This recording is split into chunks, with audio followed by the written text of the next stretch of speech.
গল্পের নাম শেষ ট্রেনের কামরা। রাত 1:36। স্টেশনটা নিঃশব্দ, যেন শহরের সব শব্দ হারিয়ে গেছে। কোণে একেবারে ম্লান আলো আর বাতাসে শীতলতা। আমার পায়ের শব্দ প্ল্যাটফর্মে প্রতিধ্বনিত হচ্ছিল। আমি একা না, দূরে 3 জন মানুষ দাঁড়িয়ে আছে, কেউ কারো দিকে তাকাচ্ছে না। হঠাৎ দূরে এক অদ্ভুত শব্দ, ট্রেনের হুইসেল।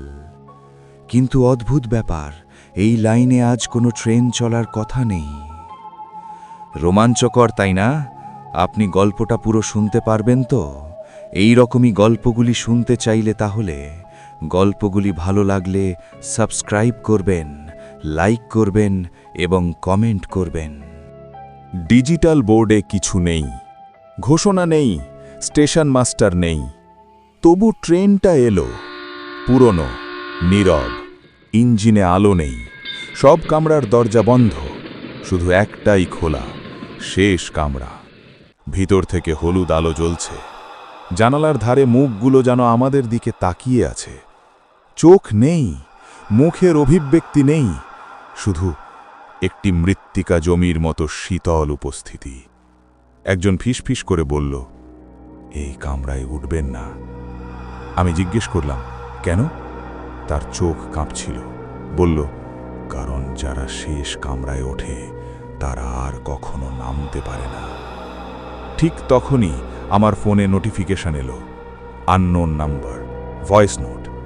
ভয়েসটা আমার নিজের, বলছে, যদি এটা শুনছ তাহলে তুমি ইতিমধ্যেই ট্রেনে উঠেছ। পেছন থেকে দরজা বন্ধ হয়ে গেল, ট্রেন চলতে শুরু করলো, আর আমি বুঝলাম ফেরার পথ নেই। ট্রেনের ভেতরে বাতাস ঠান্ডা, নীরবতা গভীর। আমি চারপাশে তাকাই, সবাই চুপচাপ, কেউ কথা বলে না, কেউ নড়ে না, শুধু আমার হৃদস্পন্দন। হঠাৎ 1 ঘন্টা পর ট্রেন থেমে গেল। সকল জানালা অদ্ভুতভাবে মেঘলা, বাইরে কিছু দেখা যায় না। শেষ কামরায় আলো যেন আরও হলুদ, আরও তীব্র। কাউকে জিজ্ঞেস করতে গেলাম, কেউ কথা বলল না। হঠাৎ একটা কণ্ঠ আমার কানে এলো, খুব নরম কিন্তু ধারালো। তুমি ভুলে গেছ, তুমি একা নও। আমি ফিরে তাকাই, কেউ নেই, শুধু ছায়া যা ধীরে ধীরে দেয়াল ছোঁয়াচ্ছে। দ্বিতীয় দিন শুরু হলো। ট্রেন যেন সময়কে উপেক্ষা করছে। কিছু মানুষ এসে উঠল, কিন্তু তাদের চোখ লাল, কাঁচের মতো শীতল, মুখে কোনো অনুভূতি নেই। আমি বুঝলাম, এই ট্রেনে ওঠা মানেই মানুষ হওয়ার শেষ দিন। হঠাৎ কেউ ধাক্কা দিল। একটি মুখ, ত্বক ঝুলে ঝুলে, বলল, তুমি কোথায় যাচ্ছ? আমি চেঁচালাম, কিন্তু শব্দ গিলে গেছে ট্রেন, শুধু বাতাসের শীতলতা, যেন কেউ শোনে না। রাতের গভীরে ট্রেন থেমে গেল। আমি জানালার দিকে তাকাই, প্ল্যাটফর্মে দাগের মতো ছায়া। তাদের শরীর, কোনো হাড় নেই, শুধু ছায়া। তাদের চোখ লাল, চাপা স্বর দিয়ে বলল, তুমি আমাদের সাথে যাবে, শেষ কামরা অপেক্ষা করছে। আমি দৌড়ালাম, কিন্তু দরজা বন্ধ। ফিসফিস করছে ট্রেন, যেন জীবিত। দ্বিতীয় রাতের মাঝখানে ট্রেন অচেনা এক শহরে থেমে গেল। সব মানুষ যেন একত্রে শেষ কামরার দিকে ধাবিত হচ্ছে। আমি শেষ কামরার কাছে গেলাম। দরজার ধ্বনি শুনে যেন হৃৎপিণ্ড থেমে গেল। দরজা খোলা। ভিতর অদ্ভুত, যেন এখানে সময় থেমে গেছে। মেঝে আর্দ্র, বাতাসে ভেজা মাটির গন্ধ। কেউ আমাকে ডাকল না, তবুও প্রবেশের ইচ্ছে হল। পেছন ফিরে তাকালাম, ট্রেন নেই, শুধু কুয়াশার ছায়া। আমি জানলাম যে একবার এই কামরায় আসে, সে আর ফিরে যায় না। দিন গড়াল, ট্রেন চলল, থেমে থাকল, আবার চলল। আমার চারপাশের মানুষগুলো ধীরে ধীরে বদলে যাচ্ছে। লাল চোখ, শূন্য মুখ, শব্দহীন হাঁটা। আমি নিজেকে জিজ্ঞেস করলাম, আমি কি বেঁচে থাকব? কেউ উত্তর দিল না, শুধু আমার ভয়ই প্রকট হল। একটি দরজা হঠাৎ খোলা হলো, ভিতর থেকে নরম আলো বের হলো। আমি ঢুকলাম। দরজার পর সময় মিলিয়ে গেল। আমি বুঝলাম, এই ট্রেন শুধু এক শহরের নয়, সব শহরের, সব সময়ের ভয় ধারণ করে। যারা শেষ কামরায় ওঠে তাদের ভয় যেন ট্রেনে স্থায়ী হয়। মানুষ হয়ে থেকেও মানুষ নয়, শুধু ছায়া, শুধু ফিসফিস। হঠাৎ আমার ফোন বাজল। Unknown number, voice note. ভয়েসটা বলল, তুমি এখন বুঝছো, তুমি আর কখনো ফিরে যেতে পারবে না, তোমার জীবন শেষ হয়েছে। আমি দৌড়ালাম, কিন্তু ট্রেন যেন নিজের মতো চলতে থাকে। দরজা বন্ধ, জানালা অদৃশ্য। ট্রেনের ভেতরে চলতে চলতে আমি দেখলাম সকল কামরা যেন একটি নরকের অংশ। প্রতিটি কামরা ভরা শূন্য মুখ, লাল চোখ, নিঃশ্বাসহীন। আমার হৃদয় কাঁপছে। শব্দ আসে না, শুধু ছায়া আমাকে জড়িয়ে ধরে। শেষ রাতের আলোয় ট্রেন থেমে গেল। আমি শেষ কামরার কাছে দাঁড়ালাম। দরজা খুলে ভিতরে ঢুকলাম। একটি কণ্ঠ বলল, স্বাগত, তুমি চূড়ান্ত স্বপ্নে পৌঁছেছ। আমি দেখলাম সকল মানুষ যারা আগে ট্রেনে ওঠে, তাদের মুখ ভাঙা, চোখ লাল, নিঃশ্বাসহীন। আমি বুঝলাম এটাই আমার নতুন জীবন। ট্রেনের মধ্যে ধীরে ধীরে আলো হেলান দিতে লাগলো। আমি লক্ষ্য করলাম সব মানুষ একই রুটিনে বাধ্যতামূলকভাবে হাঁটছে, যেন কেউ নিজের ইচ্ছা অনুযায়ী চলতে পারছে না। একজন বৃদ্ধ, যার চোখ লাল এবং মুখ শূন্য, আমার দিকে তাকালো। তার কণ্ঠ শূন্য, শুধু আমার মনে শোনা যায়, তুমি শোনো, ট্রেন সব শোনে, সব জানে। আমি পিছিয়ে গেলাম। প্রতিটি কামরা যেন অন্য সময়ে এবং অন্য স্থানে খুলছে।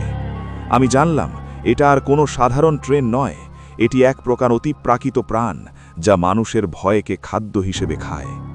একজন যুবক, নাম মনে রাখলাম আরজান, সে ট্রেনে ওঠার আগেই প্ল্যাটফর্মে কিছু ফিসফিস শুনেছিল।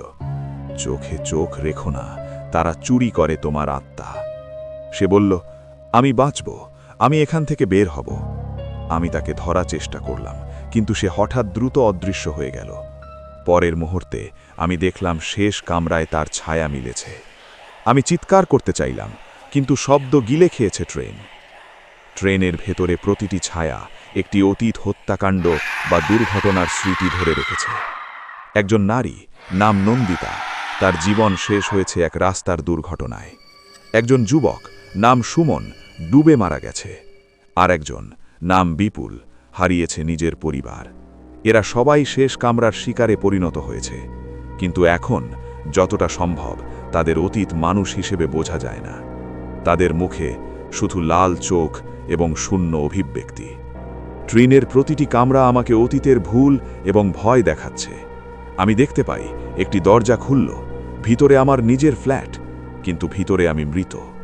দরজার পেছনে একটি কণ্ঠ বলল, এটাই তোমার ভবিষ্যৎ, তুমি বাঁচতে পারবে না।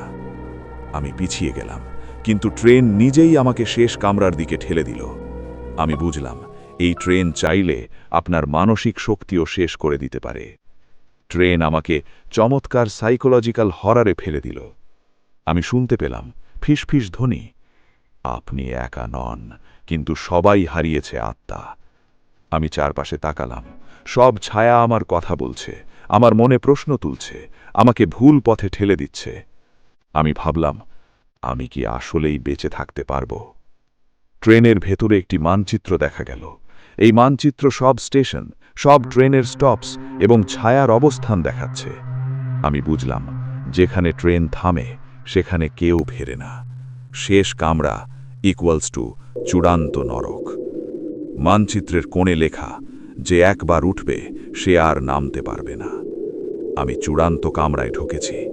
একটি ছায়া, সাধারণ মানুষের চেহারা, নাম অমৃতা। সে বলল, আমরা সবাই একসময় এখানে ছিলাম, তবে একবার ট্রেনে উঠলে এখান থেকে মুক্তি নেই। আমি জিজ্ঞেস করলাম, কেন এই ট্রেন তৈরি হয়েছে? সে চোখ নামিয়ে ফেলল। কারণ মানুষ সব সময় ভয় পায়। ট্রেন তাদের ভয়কে খাদ্য হিসেবে খায়। এটি মানুষের আত্মার অতিপ্রাকৃত বন্দী।